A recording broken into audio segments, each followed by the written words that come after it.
You know I've raved about Outer before, and I love my Outer sofa, outdoor dining table, and chairs.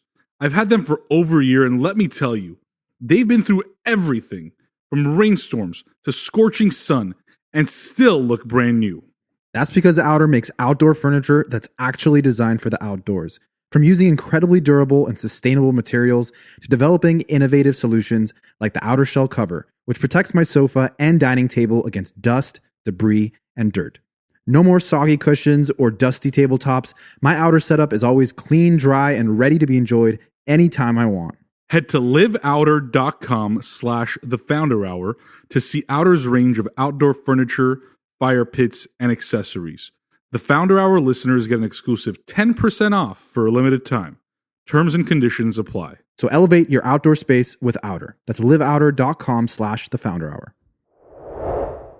Hey everyone, before we get into the episode, just a quick reminder, if you enjoy what you hear, please follow us on Apple Podcasts, Spotify, or wherever you get your podcasts. That way you get notified when new episodes drop. You can also follow us on Twitter, Instagram, LinkedIn at The Founder Hour. Let's get into it. Ashley Tisdale, welcome to the show. Thank you. Super excited to chat with you and talk all about your life, your career, and everything you're up to now with Frenshe and motherhood. So I guess to start, I think I read that your career started super early. You met your manager in a mall when you were like 3 years old or something. Yes. So I don't expect you to remember, but I guess what is a story that you've been told about? I know. How I that don't happened? remember. I know. I literally know people that take their kids to the mall, or did when malls were like more busy, just to hopefully get some sort of manager or someone That to like is so find them. funny. So it happened to you. So it works. It's like a thing. I guess so. Like, I think it was just one of those moments where he was like put like some pop-up in the mall of trying to find like talent. And my mom still today goes to the mall shopping. And so she was just, I was in New Jersey and I was in my stroller and he thought I was really cute and he thought she was going to go in line. And she was like, no, not for us. Like, she didn't want me. I don't think she really wanted me in the business or like, she just was like, no, it's okay. Like, I'm fine. But he had given his card and he was like, if you, really obviously want to think about it, just let me know. Mm-hmm. And my grandma had suffered a loss and it was really to get my grandma out of the house. My grandma was staying with my family. And so my mom was like, you know what? I just got this card from this guy. He said there's like a commercial or something. Do you want to bring Ashley into the city? And my grandma was like, yeah, I'll go with you. And so the first commercial was JCPenney and I got a call back and then I booked it. And then I booked 7 commercials in a row. Wow. And my parents were like, I guess she's meant to do this. Like, This is pretty wild. So. And do you remember like what it was you were doing? Like, I remember bits like of the commercial. I remember being scared of a dog in the JCPenney commercial. So I have that memory and I obviously have seen it. And I'm like, oh, I remember shooting that part. But I don't know. Like, I just seen so many of the commercials at that I almost point. said R.I.P. JCPenney, but then I realized they're still around. I know. I don't think they'll be around in 5 years. I know. That's my prediction. So sad. I think so. I love their stuff, actually. It was cool. It's cheap. And now you go to Macy's and then I think malls are going to be a thing of the past. It's funny you mentioned that. I feel like they're going to come back. Really? Yeah, they're going to come back. Just different. I think they're going to be for different. sure. Has to be different. Yeah, it's going to be different. But the one thing, and I know this was we go off of segues like this all the time. But what I've learned or what I've read is that a lot of what's the generation after us? Like, we're millennials. Oh, Gen Z and then Alpha. Yeah, Gen Z and Alpha. Yeah. They're more used to instant gratification than even the millennial generation is, because I know you're a millennial. I think you're a millennial, right? Yeah. And so they want that product right there and then. And so Amazon is not fast enough for them. So they'd rather go, touch, feel it, and then return it if they need to. Interesting. So we'll see. I don't know if that's going to happen. What was like the biggest thing, I guess, biggest commercial that you had that really like maybe made you or your family or your parents want to have you be like in that industry? I think it wasn't one specific thing. It was just the fact that it came so easily. And then I know my mom was like, you never listened to us and you had a lot of energy. And on set, you listen to the director. And so she was like, I think this is good for her. It was like daycare. It was like, yeah, she was like, whatever was going to get your energy out. Yeah. And my dad was just, obviously supportive, but very much like, she still has to go to school. She still has to have a normal life. And I just was like in the driver's seat, to be honest. I remember like seeing a Broadway show when I was younger, and I had a friend in Les Miserables, and I saw the show and it like inspired me. And I was like 7, maybe 7.5. And I turned to my mom and I was like, I've got to do this show. And so I called my manager and was like, I've got to do this show. And he was like, have you sang before? And I'm like, no. And he's like, well, I can get you an audition. Cause he was like, I've got to get this girl an audition. I was like booking so many commercials at that point. I took some lessons and I ended up getting the international tour of Les Miserables. I think that was a big moment for my family. What made you so good At what? Just what you were doing at the time? I don't know. I don't know. Like, I think I was just meant to be in it. Like, Yeah. I honestly think that when you're meant to be a performer, or like, I don't know, like I see it with my daughter too. My daughter is 3 and she has always loved music, and she sings nonstop. And she's obsessed with Taylor Swift, and she sits there and has like her little guitar, and like my husband's a musician, so she's definitely like into music. But there's something about her that I see the performer in her. I'm not ever going to put her in the business when she's older. If she wants to like, It's her choice. Yeah. be a musician or whatever, she can. I'll like obviously support her talents, but it's like you just see something where you're like, oh my God, this girl loves to sing for people and loves to like perform for like our family. And I think that maybe I just had that where I just listened really well. I listened to direction, and I don't know, like I just was It just came easy. Like Les Miserables, I obviously didn't know what I was getting myself into. Right. Like when I thought about it, I remember kind of being nervous, being like, oh my God, I just booked this show. And I was like, do you wear headphones and like sing to the headphones? And they're like, no. And I was like, what am I getting myself into? Right. And I don't think I was the best singer out there. I know for a fact I was not the best singer out there, but I think I acted. I remember the director being like, she is amazing as Cosette. Like I got it right in the room. They're like, pack your bags, she's going on tour. And so I remember that I was doing the extra work. Like I would have to meet with the conductor every single week, and I would go over and like warm up. And so they really trained me. I was 8. But I did it for a year and a half, and I loved every second of it. And my dad and my sister would like obviously meet us in every single city. But it was, to me, it was like so much fun. Yeah. I know we'll talk later on. You do end up, having your own like music albums and all that. And an observation I've had, for some reason, it seems like that era of like Disney Channel actresses and actors, a lot of them had this like multi-talent where they were really good actors, but also really good musicians, or, they had both those things going for them. Yeah. And I'm curious, like, why do you think that is? Was there like some sort of connection there? No. Why for others. I know why for us, we were in a musical, so it made sense that we were all singers. Yeah. I think that, like, because the musical that, that high school musical that I was in, we had our audition process was the same as a Broadway show. We had to do the scenes, we had to sing, and we had to dance, and you were getting cut throughout the day. So that's like so typical of like auditioning for a Broadway show. It was very different and high stakes. I think that, I don't know, like, I think they're just either find talent that are like really like, I don't know, like maybe you just, maybe they just look for people who can sing as well, or they learn along the way. But it's just like for us, obviously being in a musical, we all knew So everyone who auditioned had a little bit of a musical background. Yes. Okay. Yeah, for sure. Like everybody who was a part of that movie came from either doing musicals when they were younger, and so that was like all in us. But before even High School Musical, you were on Sweet Life of Zack and Cody, which I was definitely obsessed with. I love that show. I don't know how old I was, but I definitely made. I'm embarrassed to say I have not seen either one. Oh my God! Really? Yeah, I haven't. Don't be embarrassed. You are missing out. You are missing out. I have seen all of the episodes of Sweet Life and probably watched High School Musical way too many times to admit. I don't know about High School Musical 2 though. Was there 2? Yes, there's 3. Okay. I have not watched 2 or 3, but 1 I can say I have watched more than 2 or 3 times.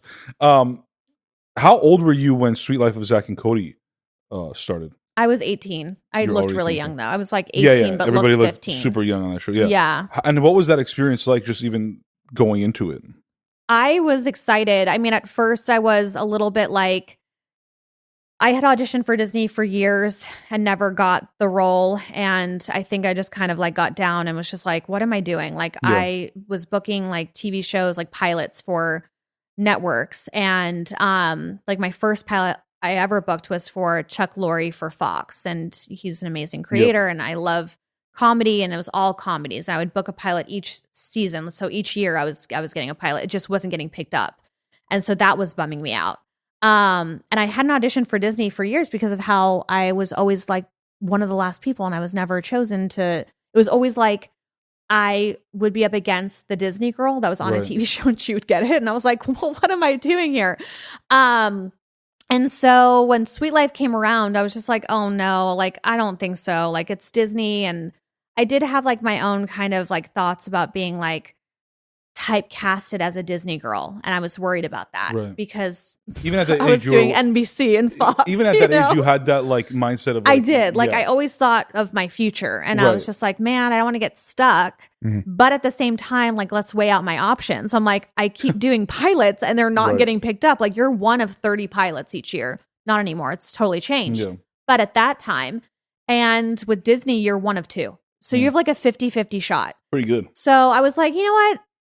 What's the truth? The truth is I love to work. I just want to be on set. I had graduated high school. I had more time on my hands. I kind of was like, I'm someone who loves to be busy. And I was just like, okay, like, I guess I'll just audition for this. And were you set on being a performer and actress? Like, that was what you were going to do? Yeah, my there whole was life. No other like option. Was like college in the plans after you graduated high school, or not really? Not really. I basically, my whole life, I was like, always chose acting over like cheerleading in school, or, you know, I went to regular school. I worked in clothing stores up until I was on a TV show. I did the stuff that my dad wanted me to do. But and actually, this was still in New Jersey, or at the no, time this you were is in LA? in California. I moved to California when I was 10 because I started doing TV work out here. Got you. And my dad and sister were moving as soon as she graduated high school because she went to Cal State Northridge. Got you. But a lot of Matador fans on this, or a lot of Matador listeners. We did not go to some. That's so funny. But I basically, I always knew. I was like, okay, I could do cheerleading, but like, what is that going to get for me later in life? And I was like, a lot of joy. But I was like, I could do this, you know, maybe volleyball, but like, what am I going to do after that? Like, I wasn't a sports person, and I just always thought like ahead, and I was always like, acting is my number one. It was always my number one. So there was never a choice. Like my dad, even my sister, she took herself out of the business for a while. She wanted to just go to school, and like they were so supportive over that. Probably my dad would be happier, but I was like, nope, this is it. This is what I want to do. And so I always just knew I was meant to be here. I definitely, when I came to California, I'm like, this is where I'm meant to be. And I knew what I was meant to do. Right. And then, when I graduated high school and having that space and time of like not really like just waiting for my like next audition, I didn't like that feeling. So college did come up at that point where I was like, maybe I go to college, because if I'm not going to be on a TV show, like, you know, what do I do? But then Sweet Life came in that moment. I want to kind of talk about that period of your life of before Sweet Life. You know, you're doing all these pilots. You're kind of coming of that age where you have to decide, like, what am I going to do next? I'm sure your friends are going to college, and you're like, do I do this? Do I do that? And it could be like a pretty dark place to be, I feel like, especially in this industry. Yeah. And I'm sure there's so many people who have been in the industry, have been in that position. But from your kind of experience, what can you tell us about your mindset? And maybe like did you feel like, you know, you just had to catch a break, or was there like, what were you? Was there anything that you were doing to try to like get closer to that? I felt like I was giving myself the time and space, because it was really hard doing 3 pilots while doing schoolwork, while also working in clothing stores. Like, it was just a lot on my plate. And so I had made, you know, I was like, told my parents, I'm like, please give me the space to just be able to like focus on acting. And then when I focused on it and it was like nothing was happening, I was like, okay, let's find another plan, because I just, at that point, I was also really frustrated. I was like, you know, not getting the roles that I wanted to get. I I just was frustrated with work. You know, at that point, I've been in business since I was 3, and I'm like, I'm 18 years old. I'm like, so I remember telling my manager, I think I was quitting. I was like, I'm going to quit. And he was like, what? And I'm like, it's time. And he's like, you're only 18 years old. And this is the same mall manager. Same manager at Same the time. guy. Yeah. Wow. I was with him for so Wow. long. And I was like, it's just, you know, it's not happening. I can't get the work that I want. I want to be on a TV show so bad. It's not happening. And that's when literally The Sweet Life came. Yeah, into you know, play. I always think like, you know, sometimes you see actors that are in their like 60s and 70s, and you know, they've probably done a few things here and there, but they really catch a break when they're like, you know, and Yeah. it just really depends on what the thing is, right? Like if they're looking for someone who is a certain age or looks a certain way, right? Like Yeah. sometimes a child actor can do really well, and then we've seen, you know, when It's they get hard older, to go through the phases. It's Yeah. hard to be a child actor, then go into like an adult, you know, like it is really. Is there an example of that person that's gone just through it all and has been successful almost every step of the way? I mean, I don't know. Like nobody Like, that I comes to feel- mind. Like how old was Leo when he started? he was young. Yeah, he was young. Yeah. So maybe for sure. Leo. Yeah. So Yeah. one in That's there's a million. few, yeah. Yeah. There's definitely a few out there. But not I as think it's common. just like, because people Yeah. get attached to that character of them, and then it's really hard to see them in a it's different. definitely hard to see character. them in a different so character. timing is important.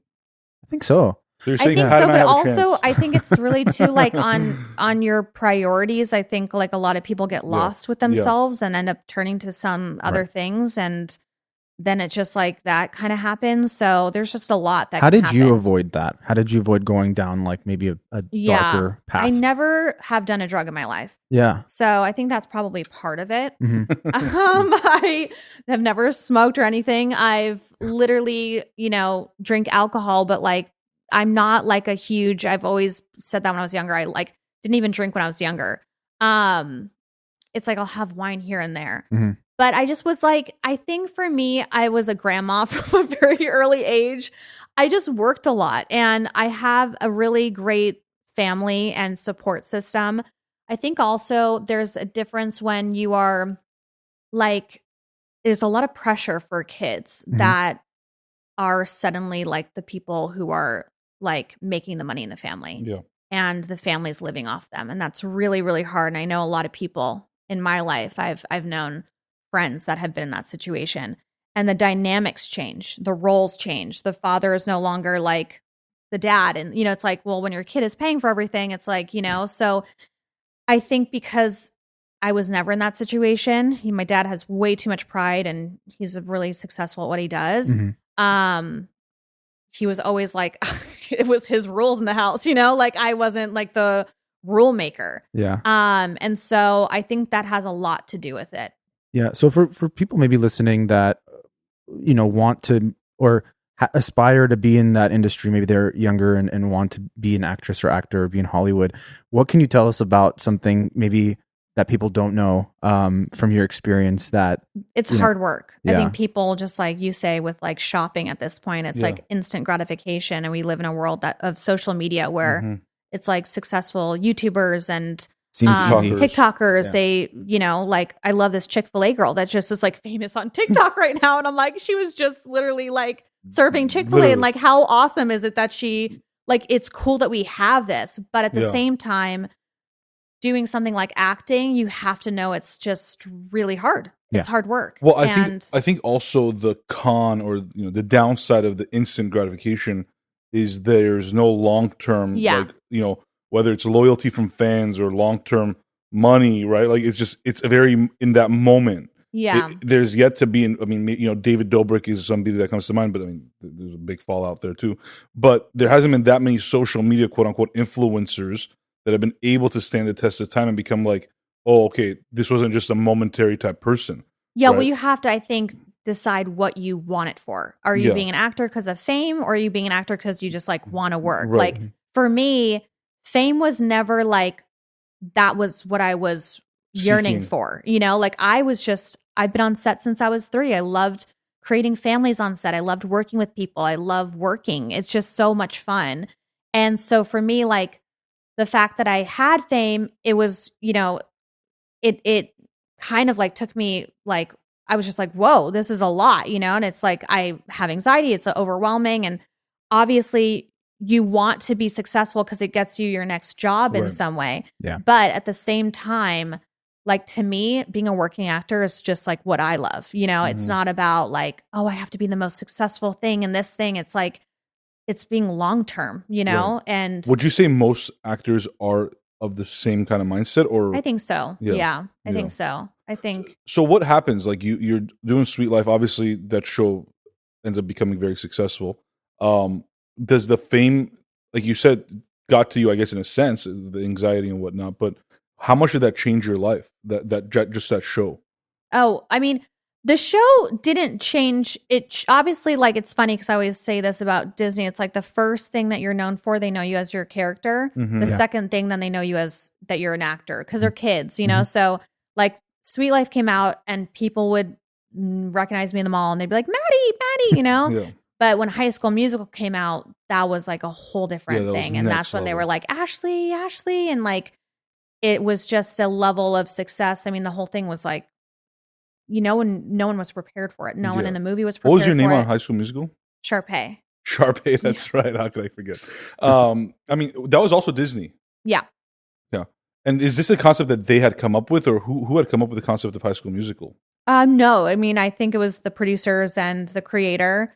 And I think Disney was not even like really into it at first because they didn't know how a musical would do on their channel. Interesting. And so that's also why they didn't really, normally like the Disney machine would obviously like put a lot into the promos leading up to this kind of massive hit that they know they're going to have. Like Hannah Montana, they knew was Right. going to be a massive hit. Lizzie Right. McGuire, they knew.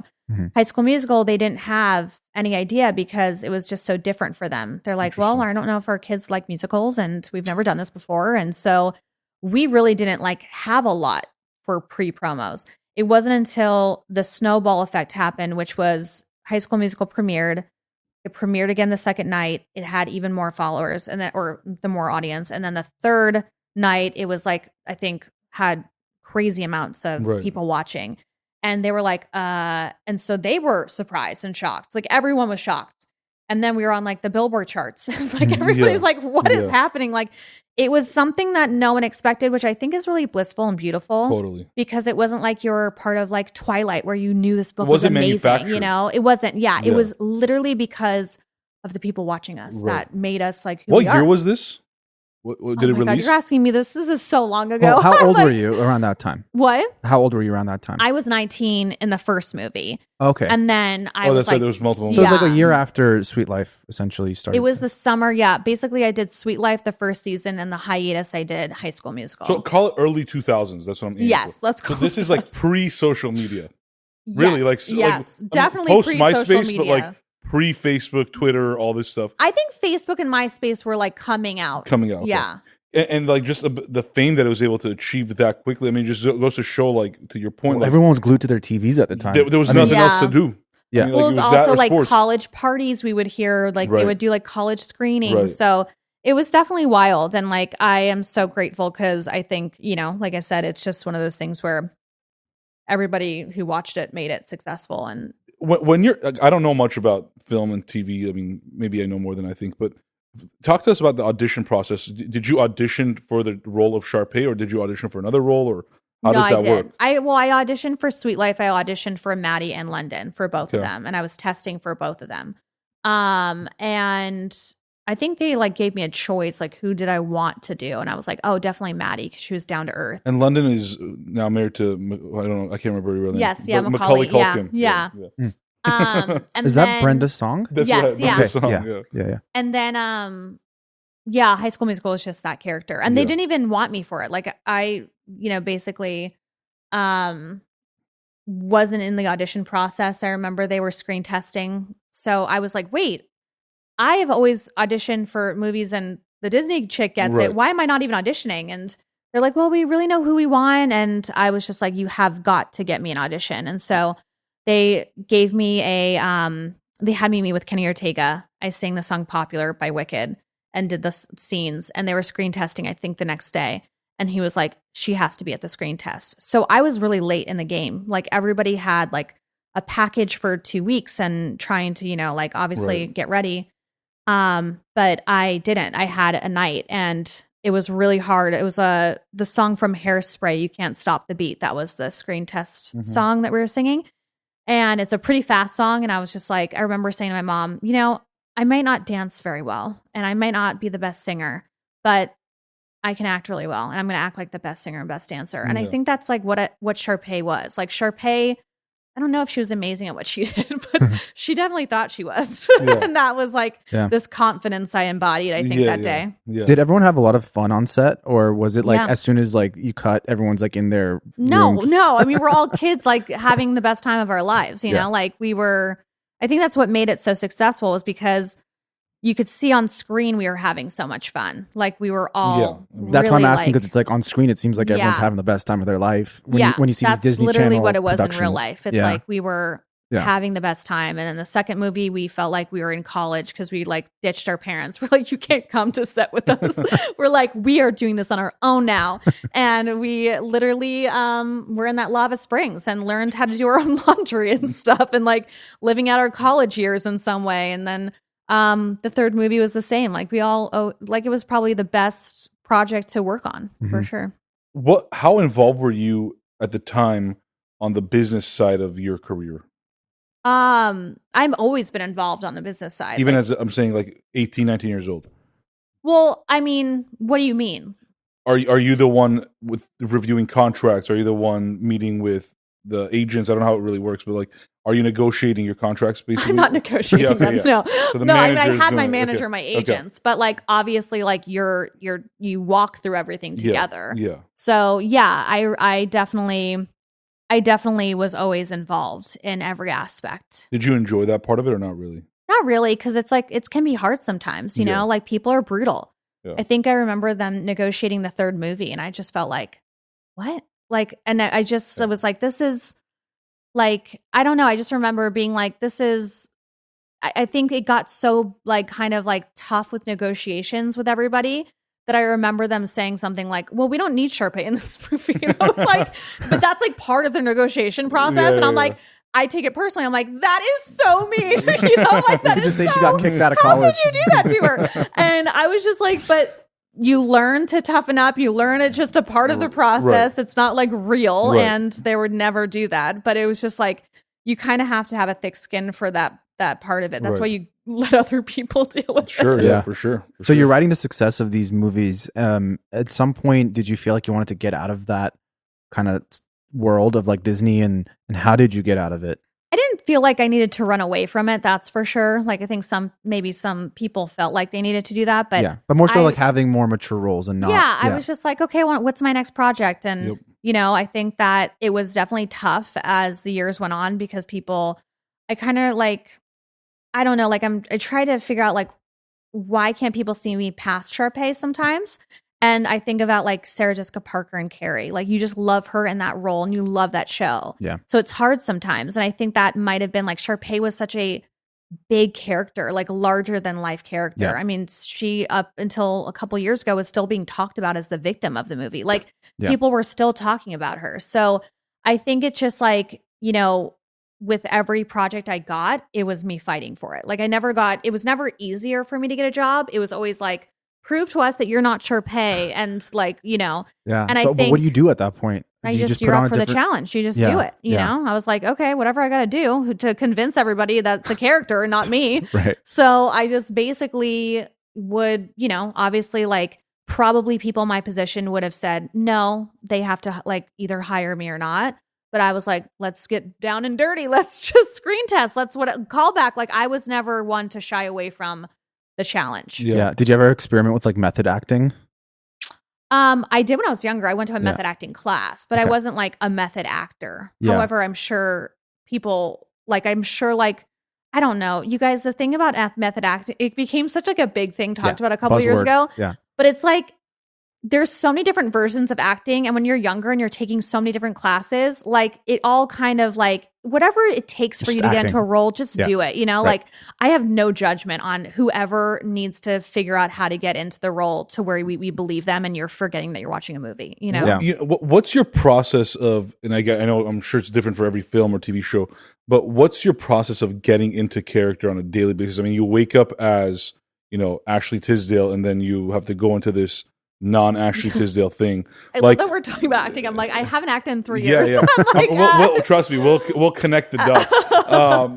But how does that, like, it's like, what's that show Severance on Apple TV, like where you have like two different like brains, You have your like, work Yeah. self and your not Yeah. work self. I But think it's just like, I don't know. Like, I think that, I mean, all I can say is that when you're on set and you're like in character, like for me, it's really starts with the clothing. Like Yeah. when I think of a character, I'm like really get into, okay, what's my wardrobe? Like, how does that character look? How does the character, like, what's the background of the character? Like, I really get into that.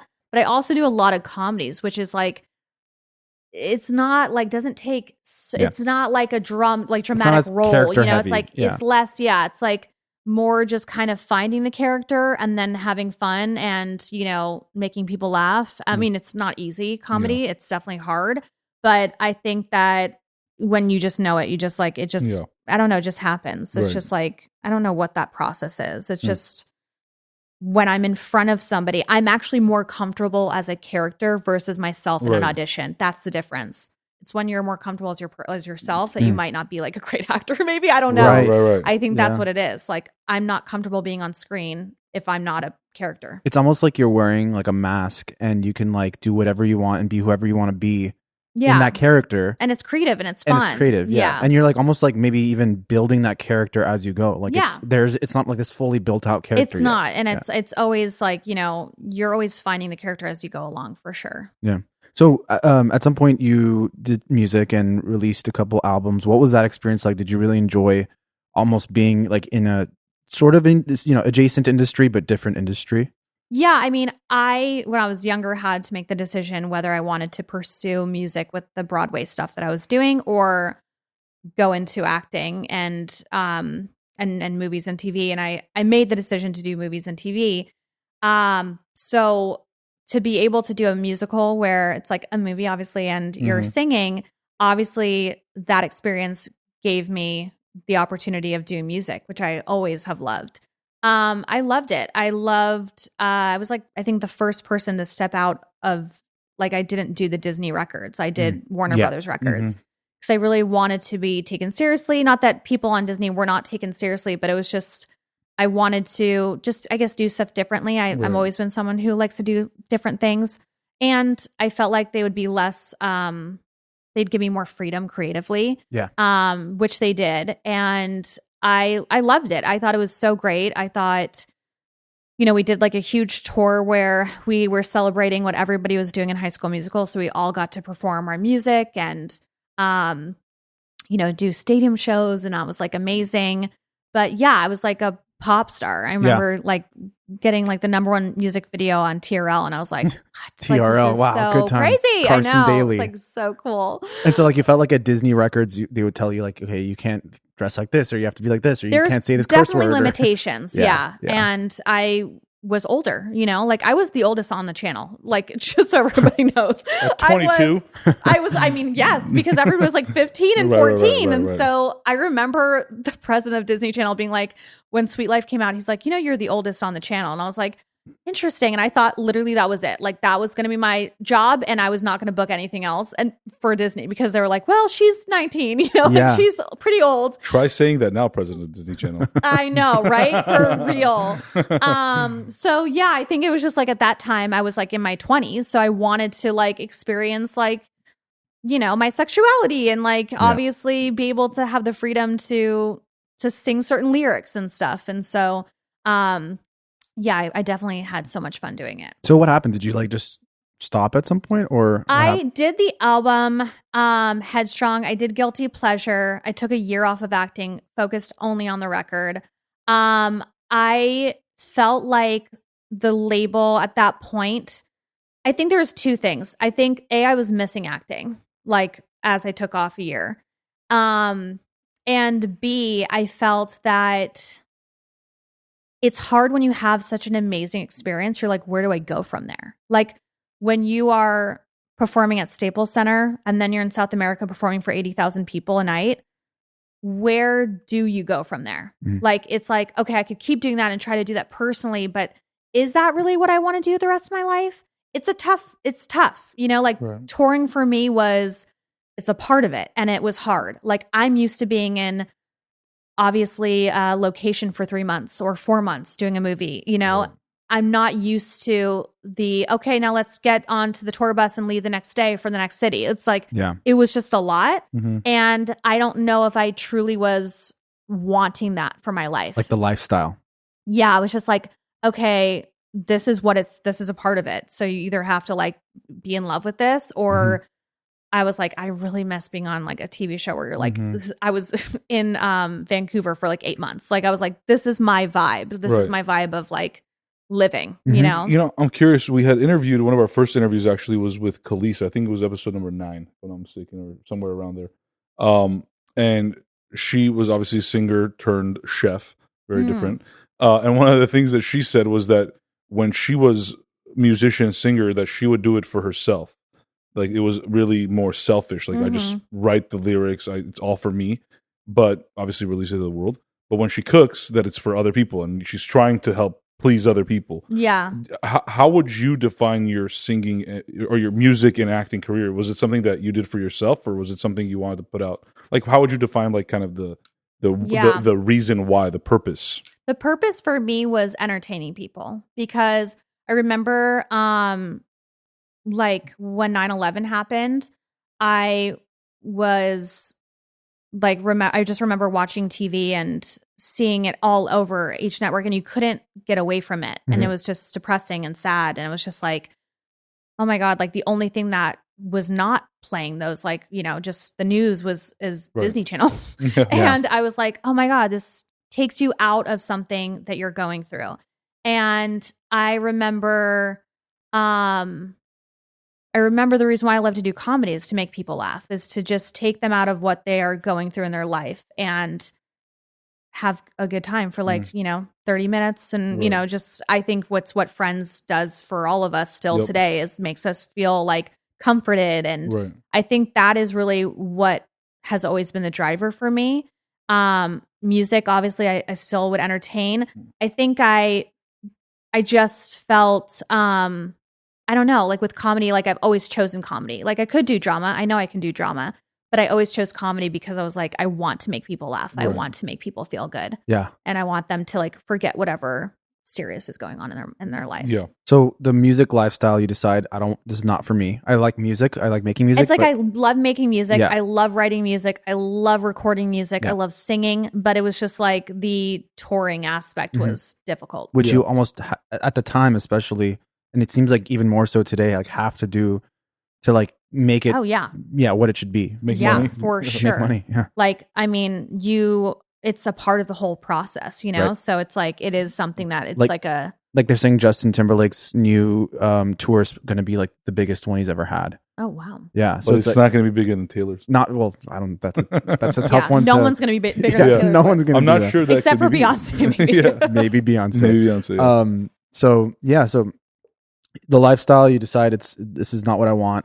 How do you get back into acting, or do you get back? Well, it wasn't always like when I made decisions. It wasn't like, okay, done. I kind of like have always been in the flow of the universe. So when opportunities would come, I would take them in consideration and be like, okay, where are we going now?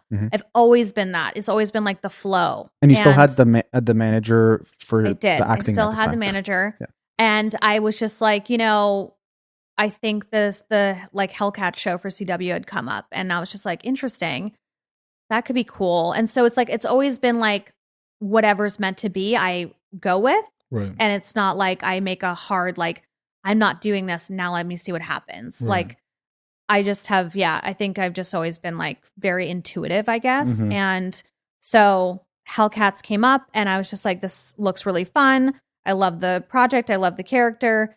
And that was when I kind of was just like, I think I need to get back into acting. And I ended up booking the part. And then it was just kind of like me and my record label had like a sit down being like, where do you want to go? I was like, I'm really happy with what I'm doing right now. And actually during this time, I mean, one of the main reasons obviously you're on our podcast is because you became an entrepreneur. But during this time, while you're acting, singing, were there ever any business ideas in your head, or was it just, I'm acting, I'm singing, I'm writing music, that's where I want to be? For me, well, I had a production company. So that was my next thing. Yeah. I was just like, when I was doing High School Musical 2, I was, I think, 23. And I was like, I want a production company. Mm-hmm. And so I formed Blondie Girl Productions. And what does that mean? Like, what does a production company do? They produce TV shows, movies. And for me, I wanted to be a part of the process from that aspect of the business. Got it. Was there So- someone that you looked at that did that you're like, oh, I could do that too? Or did you just want to be on that side? No, it was like behind the pretty scenes? early. I don't even think Reese Witherspoon had her production Right. company at the time. I just wanted to have a female Mhm. production company that created female content. And so I had met with my partner at the time, Jessica, who's amazing. And we had formed Blondie Girl Productions. And I had, basically I would have deals with different studios. Mm-hmm. And so that for me was like my first kind of business thing where I was like stepping into a different, like, behind the scenes. And for me, I never wanted to produce purely for me. It was to produce without me in it. Yeah. I was like down to obviously do a guest star here and there on anything that I was doing, but I was like, I really want this to be established as, production company, not for me, Right. basically. And so I did that, and that was really fun. It was hard, like you create so many different shows with different writers, and we started in reality. So we had a show on Bravo at the time, and then we went into scripted, and we had a show on ABC Family called Young and Hungry for a couple years, which Yeah. was really successful. Did you enjoy that part as much as acting and singing? I did. It wasn't like I was like, this is what I want to do with my life. I was like, this is really fun. I loved being on the other side because it really shows a different perspective on like just acting. Like I realized you can't take anything personal in this business Yeah. because you could be the best actor in the room. It still might not be meant for you. So I really enjoyed it, but I wasn't like, This is like my end all this be all. is like, it wasn't like I'm transitioning my career to Right. producing. Yeah. And that's when I shut down the production company. Was like after years of doing it, Mhm. I was just like, okay, I really wanted to focus in. I started doing a lot of brand deals. I started doing kind of, like I had ideas of taking over a makeup line I had, and I wanted to feel more quality versus quantity in my life. And I just felt like I was really spread too thin, because I would, like I said, if I was producing something, I'd be like really focused on the pre-production. Then I ended up doing a show for TBS called Clipped. And so then I was now acting. Yeah. And it was hard to like balance both, and like working that hard, it's really hard to focus on other things. And did you feel like you wanted to have a family someday and have kids and like go through that too? Or No, I not was really? married, but I Yeah. wasn't like, kids were never like marriage was never on my brain. Like I wasn't like that type of person that was like, one day I'm going to be married. Like I was just like, Yeah. I don't know. Like If if it happens, it universe- happens, it happens. Yeah. And Yeah. same thing with kids. I was like, okay, I'm not ready yet, but like one day maybe, who knows? But me and my husband were always on the same page about it. So yeah, I just never really was concerned with that. It was just more like, I just think I just got to a point where I just felt like I was doing a lot. And I was just like, okay, I want to do awesome things, but I am a creative person. And that's really where this is all coming from, is like, why do I like to do all these things? Well, I love to be creative. Mhm. And so that at that point, I also remember saying to my husband, like when I was just acting and not doing other things, like that I felt like I was wasting like what God gave me, which was being creative, because I was just waiting on my next job. And so because someone else is giving you the creative direction? Is that well, it was just like I felt like with acting, it's like different, like than a musician. My Yeah. husband can pick up a guitar and feel fulfilled, mhm. and write music. Mhm. You can't act unless you're on a job. Mhm. So unlike acting classes, which I was always in. Mhm. So I just felt like, oh my God, like I need to be creative in some other outlet, and that's really what was kind of on my mind. So was there like an immediate next step to that thought and that, to that time in your I life? had a makeup line, a brand deal that I had a partnership with. And it was like a year of, it was a D2C line, and I was really into it, and I had big ideas. I was like, okay, this is where I transitioned to CEO. Yeah. And I was like, I am so excited for this. And so I ended up buying the trademark, getting an investment, and going out on my journey. And I failed miserably. Mhm. And it was the hardest thing I'd ever done. I was thrown into the world of obviously like doing so many different decks. It was insane. I think I did 25 decks, you know, and then you're like meeting with this other person who tells you about this other person who's like then going to help you do your business like plan. And it's like, who were the decks for? Like finding business partners and people. It was finding like a bigger investment for, and to find my team because it was just me by myself. So I was trying to find like a team. This is pre like, you know, like a lot of these celebrity brands coming out, or is it like around the time? I think it probably was around the time some of them were out, but like it was just like maybe I think 7 years ago. So yeah, there was definitely lines out there. I think for me it was just different by being like, I'm going to buy my trademark and do this on my own. Like I don't know if anybody would have done that, but I definitely did. What was the hardest part of it all besides the decks and? The hardest part was I would have to say this. There was red flags from the start. I should never have done it. The hardest part was realizing I shouldn't have done it. Right. And the stress of it all. I was having so much anxiety. I was so depressed. The hardest part was finding your team. I felt like I was on my own. I was literally had been thrown into business school that year. Yeah. I was the one like on Shopify putting in my discount codes while I was like on a Netflix show. I also like then booked a Netflix series and I'm like in hair and makeup stressing about discount codes. And I'm like, what is happening? And then I ended up going to a CBS show and I was just like, this is like, I spent a year trying and I just kept on hitting the wall. But why do you think you shouldn't have done it? Like, I think it was just like, I always said to people, it's either going to be like the biggest success or the biggest learning lesson. And it was the biggest learning lesson. And I'm glad I did do it now. Yeah. But at the time, I was so stressed. I was having all of these like mental health issues. And I was getting MRIs. I was meeting with like practitioners. I'm like, something's wrong with me. And they're like, no, this is just anxiety. I'm like, I've had a healthy anxiety my whole life. I'm like, I don't think so. And they're like, it definitely is anxiety. Do you know what the source of that anxiety was? Like, was the it stress and the pressure? But you talk about like wanting to do something creative and have this outlet. Was it like, if I don't find that, like, what is my life? Well, I had to pay back my investor. Okay. And so I never had borrowed money in my life, even though it was an investment. I was like, I've been making money since I was 3. Like I've never done that side of like the business before.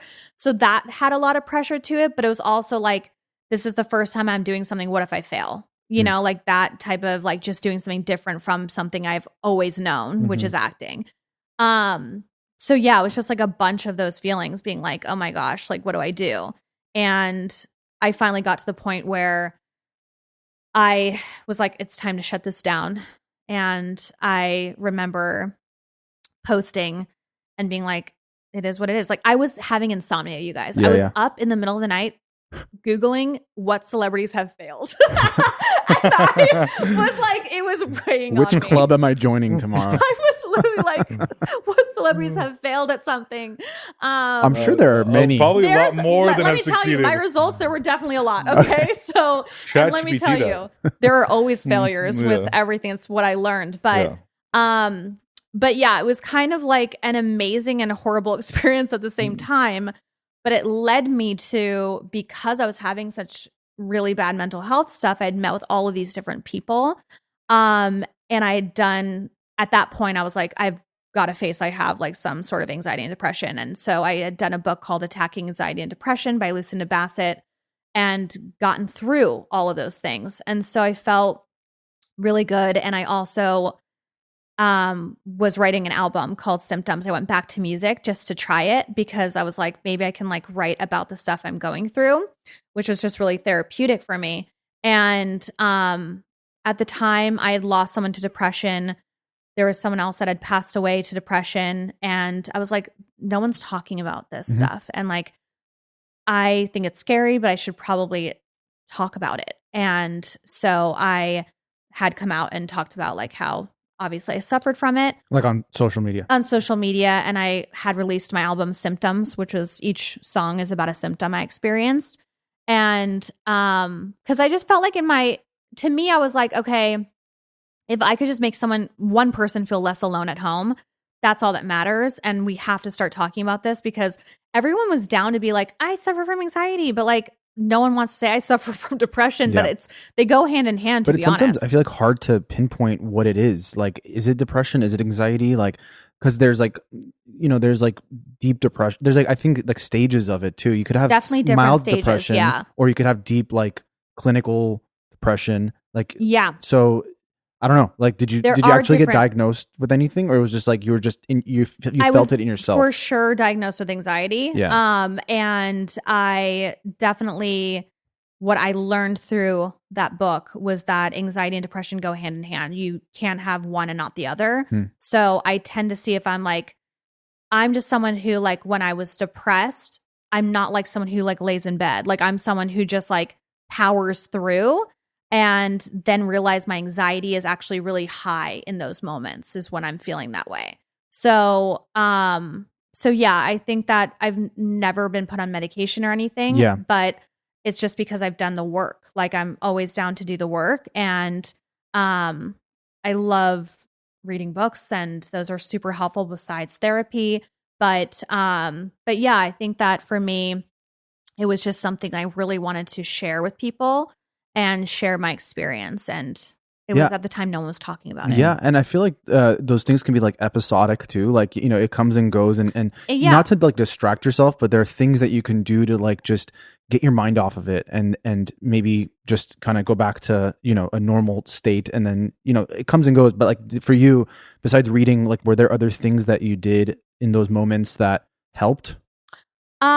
I think that, like, well, obviously therapy helped, but I think reading the books were actually the most helpful. Like, Attacking Anxiety and Depression was the best thing I've done that multiple times, that book, because it's like old school. Yeah. And it comes with like DVDs, Oh, and nice. it's like super old school, but they're like groups that they're talking about their experiences, and you feel less alone yourself, and you're like, oh my gosh, okay, people have gotten through this. And because I didn't even know like the symptoms I was having were all anxiety. Like, I thought I was like, and then when you hear these group sessions, you're like, oh my God, they experienced that too? What? Like, it feels like less like scary. But I think that for sure helped me. I think for me, knowing that knowing it was like when it came up was around the time I had taken over the company. So I realized, okay, when something's really stressful and there's a lot of pressure, it tends to bring this out of me.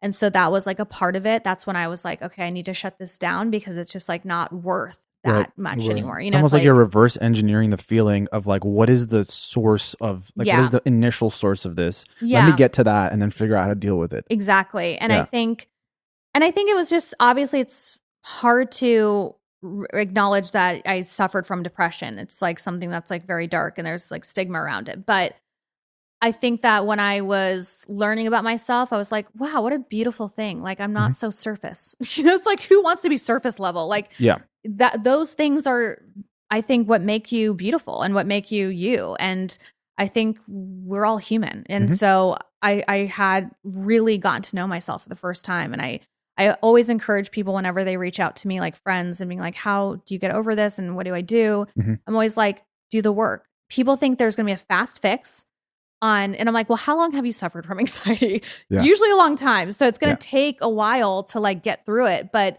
when you do, you're like, oh my God, you learn so much about yourself. And it's like, we should. It's a great feeling because I think at some, you start, if you start feeling it again, like it comes and goes, then you kind of know, like, okay, I know. Yeah, you have like the tools to do it. Exactly. Yeah. So as someone who always wants to have this like creative outlet, after you shut the company down and you mentioned making another album, what were your plans on where you felt like you would go from there? From there, after I did the album, I was on 2 TV shows. I had done a Netflix show and a CBS show. And my creative idea was that I got this idea, and it took years to get here, but I hike a lot. And when I hike, I'm thinking about these ideas and I'm talking to my husband about them. And I wanted to create a space where I could talk about my experiences thus far and in mental health, in wellness, in plastic surgery, stuff that I'd gone through. And so I was like, I really want to create something like that, a blog. And I remember being on set of the CBS show I was on and trying to come up with names and going to GoDaddy and being like, oh, they're all taken. Yeah. So I was like, what is this going to be called? And so what I loved about it was I was not selling anything. I was like, I literally am just doing this to connect with people. Like, that I loved. There was no pressure. Yeah. It was really just sharing everything. There's no product or anything. It was just no a product. website. It was just like, Yeah. I am just going to share what I've been through. I'd also like explanted implants. And so I wanted to talk about that and stuff. And just help people. Like I had gone through a journey with my mental health, and that really led me to more of a cleaner lifestyle. So I wanted to share like more affordable things that you could get. And you mentioned you had started posting on social media. Had you seen people really like react and Yes. When engage symptoms with it? came out, I had like a flood of DMs from people sharing their experiences and what they've gone through. And it was really amazing to connect to people like that. And I just felt like, wow, people are being vulnerable with me too. Like I was scared of what the reaction would be, you know, because you're like, oh, I hope not letting people down. Like this character they know me as, and I'm going to be like, hey, I suffer from anxiety and depression, you know, it's like, but there was never a bad, you know, reaction. It was always just very like welcoming and warm. And I felt like people were reaching out to me too. And so I felt like I was doing something meaningful and helpful. And so that's really where Frenshe came in, where I was, you know, wanting to create this blog to where I could just even go further with that. And I came up with the name Frenshe because I was on vacation and my married name is French. And I was just like French, and my husband's known as French to his friends. And I was like, Frenchie, French, Frenshe. And I was like, Frenshe is kind of cool. And it was the only thing that wasn't taken on GoDaddy. So I was like, there we go. $9.99. Here we go. Here we go. Let's do it. So that's really where that started. And it was like pretty amazing. I think, like I said, it took me a while because when you're really that vulnerable and you're opening up about stuff you've been through and experiences, you have to feel like ready for any type of reaction. And so it took me a while, but it was kind of always ruminating in the back of my mind. Yeah. And then it kind of like came to fruition. So now you have this platform, you have this way of engaging with your audience, and you have a brand, a name, all this stuff. Yeah. Did you feel like, okay, now is the right time to venture back into like making products and No, products were never on my mind because I was like, I'll never do this again after the makeup line. This is where I always tell people a story, because when I shut down the company, before I shut it down, I'd reached out to a different company that I knew did brands. And I was like, hey, I was trying to do this on my own, and I know you're like, you do work with one of my friends, and she gave me her number, but would you want to take this over with me? And they were like, you know, we do our own brands. We create our own brands, but thank you so much for calling us. And we're huge fans of yours. And I was like, okay. So I was like, that was kind of like the last call. And then I was like, okay, I need to shut this down. And I shut it down. And I always will remember being on like just in my house and hysterically crying, being like, I failed for the first time in my life. Like I have a personal failure and I've failed. And what's so interesting and so important to remember is that people do fail in life, and it always leads you to your next thing. And it's really about how you get yourself back up. And for me, I didn't know Frenshe, which was great. It's just wild that it is the experience of what I experienced during that, trying to run that company and trying to do that created this kind of more authentic site for me to like talk about my experiences and talk about wellness. That company emailed me after they saw Frenshe after it was out for a while, and they said, hey, remember us? We love what you're doing with Frenshe, and we'd love to sit down and talk to you about doing your own line. And I was like, I don't know who you guys are. I was like, I don't know. I was like, interesting. But I still was like very scared, obviously. And I was just like, you know what, guys, I don't want to do products anymore. I promised myself. And they were like, no, we'll be your partner. You have a team behind you. It's not just you. This is what we're going to do. Like, and my dream always too is like to have the makeup line in Target. That was like on every single deck of mine because I wanted it to be affordable. I've always been someone who's like, I want my like fans to be able to purchase. And like, I think that especially in wellness, like we were being taught that it's expensive, and I don't think that's true. And you just need to have the products to do that. Yeah. So Like good products with good ingredients. good products, good and affordable pricing. You Yeah. know, there's plenty of them out there, and that's what Frenshe was doing, was like trying to show like house cleaning products that are like, you know, the best pricing and stuff. And so basically I had met with them and we sat down and we talked about like what Frenshe was and where, you know, I could see it going. And we talked about different, like, you know, doing a body care line. And at the time I had created a lot of rituals for myself because we were all home. It was COVID. Mhm. And so obviously someone who has anxiety, I was like, I'm never one to be alone or not be alone, but never one to be home Mhm. and be okay with it. Like I can be alone. I love being alone. But I did have to create these kind of like grounding rituals, which was like, instead of outsourcing for a massage, you know, because you're like scared of COVID, you're like, okay, I'm going to do a spa bath and make myself feel good there. And so I had all these different tools and I started talking about them with the partners. And that's kind of where the body care came up, the body care line. And I was like, ooh, that's kind of cool and different. Like I never would have thought of that. And so I felt very good and safe knowing that I was not going to be by myself this time. And I still had so much fear before we launched, even though I had developed it for like 2 years. The development part was always the easiest, you know, because you're like there and there's no pressure and you're just like doing it. Was the idea though that like you would kind of come up with these ideas for these products and then they would help figure out how to get it out to the market? Or were they coming to you with all this like data and research of like, well, this is what's in the stores right now, this is what's doing well, this is what's missing? Like, yeah, they have a lot of data, but they also have like, you know, it's a true partnership, you know, like everything is talked about. And I think like the data they were talking about was they had this science, like mood science technology. And it's a scent technology that helps you feel a certain way. It provokes a certain mood. And so I loved that because I've been a candle obsessed person. And I know for me that scent, I can smell something and it'll bring me back to my childhood. Or totally. I can smell a candle and be like, oh my God, I remember that moment in my life. Yep. And so I loved that idea and then mixed with body care. And to me, I was like, oh, it's so great because usually I have to grab for something extra, like an aroma, you know, eucalyptus thing to make me feel better, like, you know, more obviously grounded, but you would no longer have to do that. It's built into your products, which I liked. So basically, like they had their side of the business that they came with, and I had my side of the business, which was all the creative. And they knew I wanted to be in Target, and so that's who we pitched first. And we got in at Target. Yeah. And so it was such a better, I would say, the experience. When people say like, how do you know if something's going to be successful? It's such a different flow. Like compared to the last time where I had all these red flags, this just like flowed seamlessly. It was like, there were no hitting the wall. Like obviously it's tough. Business is hard. There's going to be ups and downs. I'm going to cry sometimes if I'm like, you know, having a hard day, but there should be a flow there. And I think that is what I was holding on to.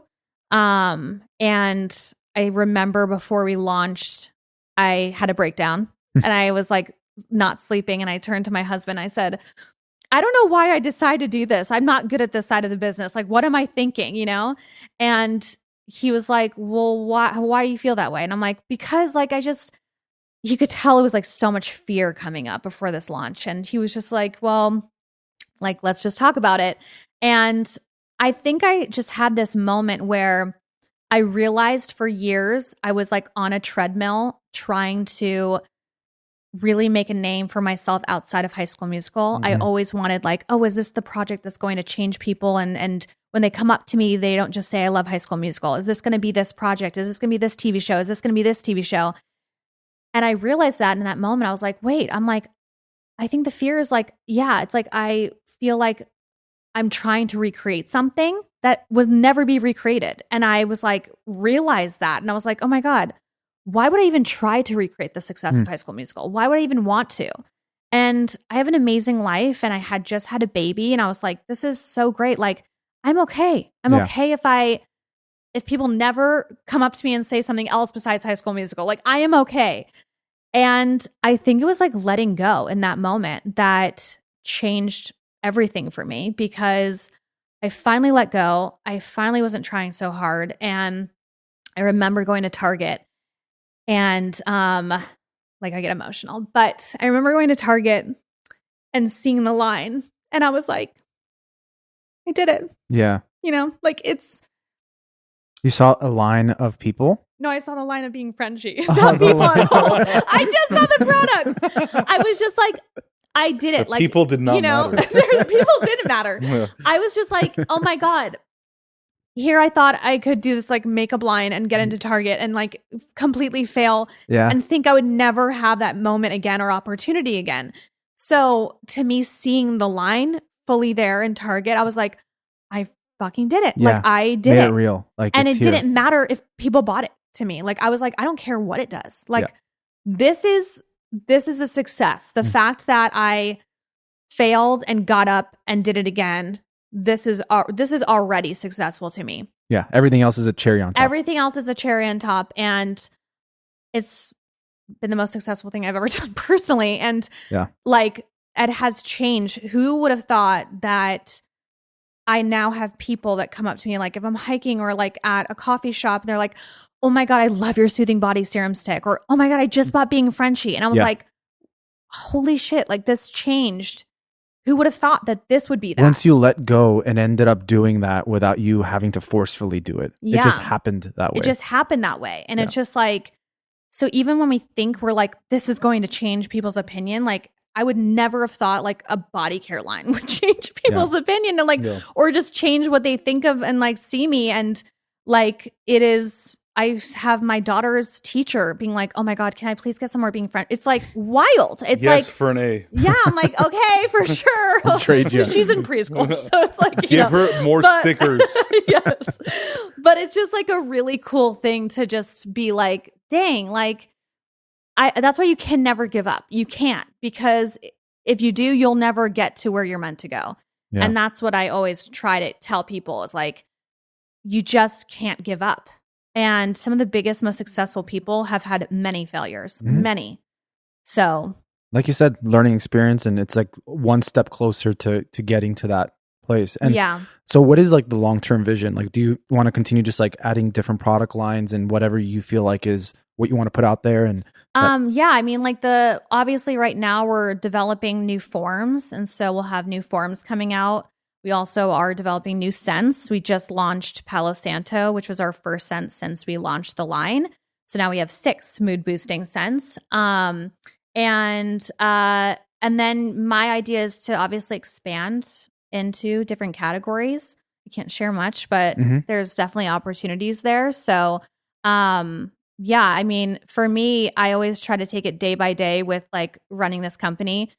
It takes up my whole life basically, besides being a mom. But I love it. I think that leading up to obviously launching, I was like, I don't know if I'm doing this right. And like, I don't know if this is the right decisions on these scents. Like, and even like Cashmere Vanilla, which is one of our scents, it's based off of my Trader Joe's Jasmine Rice and how it made my kitchen smell. Wow, and it's awesome. the top selling scent. And so like to you gotta sell that at Trader Joe's. I know, right? Collabs. We should package it together. But to see those things like be so successful, you start to get validated and you're like, oh, I do know what I'm talking about. Like I know my intuition led me here, but like you feel a lot stronger and you feel a lot more confident in your choices and what you're, the choices you're making. Because obviously my partner is always like down to like talk things out, but it really is my, it's me at the end of the day. So it just feels really awesome. And, like I came out of the pandemic. I always say this too. It's like I went into the pandemic as an actress and I came out with a baby and running a company, a brand. And it's like, of course I went through postpartum depression. So I was always like, who am I? Like I just went through a life change and it's like, you're not even doing the same thing anymore. Yep. And at first it was kind of like, I felt like I wasn't doing enough because I wasn't acting. And then I was like, I'm doing enough. Like I'm doing enough. This is a lot. This is hard work. And, maybe one day when it's not, to me, it's still a baby. It's a 1.5 years old, maybe one day when it's like a couple years old and I'm like, okay, I have the time to act again, maybe I will. but I actually really love what I do. Would you say that this has been like the most fulfilling thing you've worked on? Because like with Mhm. acting, you can maybe like feel a little bit. You get the numbers of like how many people tuned in or all that stuff. And you're like, okay, it made some impact and like people, Yeah. But like with a product, you see the tangible, like you see them holding it and using it and being better off by it. And I can imagine that has a big impact on you. Definitely. It's the most fulfilling because when people when I put on events for Being Frenshe, the events are really centered around experience because I wanted people to feel a certain way. That's what the whole line is about. And I felt like I've been to so many events where it's like the logos are everywhere and it just is like, I don't know, you go to so many events and you're just like, okay, cool. Like it's great. And I love to support people and everything, but it's just like, I wanted to be different and I wanted to carry the wellness into those events. And so we literally connect on a deeper level at our events. Like we did a glamping where we went to like cabins and like had like a whole overnight stay. And we were all around the fire pit and discussing, and some influencers were talking about like how they suffer from bipolar and like just tons of people talking about like their mental health. And it was so beautiful. And it was just such an amazing like experience. People walk away from these events being like, whoa, that was like life-changing. And like, I felt really connected to these people that you're there with. And to me, I think that is why I do this. It's like, it's not just for products. It's not just to sell products. It's I feel like I'm doing something meaningful in my life and helping others feel good about themselves. And I think that is the most important thing to me. That's amazing. Well, this has been such a fun conversation. Just like Thank you. hearing like where you started and where you are now, and all this roller coaster of a journey you've been on, and all these amazing parts of your life and career. And we appreciate you sharing that and being so candid with us. And it's been a fun conversation. Oh, thank you so much. This has been great.